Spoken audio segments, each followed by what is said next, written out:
बोमामाड़ करी सुना दुकान लुटि नेले दुर्बृत्त खोर्धा जंकिया थाना अंतर्गत छणगिरी स्टेट बैंक छकरे थिबा सुना दुकान रु लुट होईछि। 4टी बाइक रे 8 जण आसी लुटपाट करिसेंती। दिन 2 प्रहर रे बंदूक देखाई साई सोनू अलंकार दुकान भितरे पशिले। दुकानी एवं कर्मचारी को आक्रमण करी अलंकार लुटि नैथिबा जंकिया थाना रे अभियोग होईछि। पुलिस घटना रे अधिक तदंत जारी रखिछि। दुकान बाहर लागिथिबा सीसीटीवी फुटेज आधार रे तदंत करुछि पुलिस।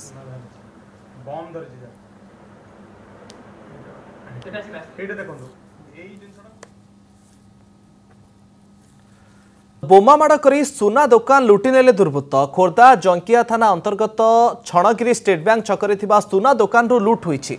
4टी बाइक रे 8 जण आसी लुटपाट करिसेंती। दिन 2 प्रहर रे बंदूक देखाई साई सोनू अलंकार दुकान भितरे पशिले। दुकानी एवं कर्मचारी को आक्रमण करी अलंकार लुटि नैथिबा जंकिया थाना रे अभियोग होईछि। पुलिस घटना रे अधिक तदंत जारी रखिछि। दुकान बाहर लागिथिबा सीसीटीवी फुटेज आधार रे तदंत करुछि पुलिस। बम धरिछि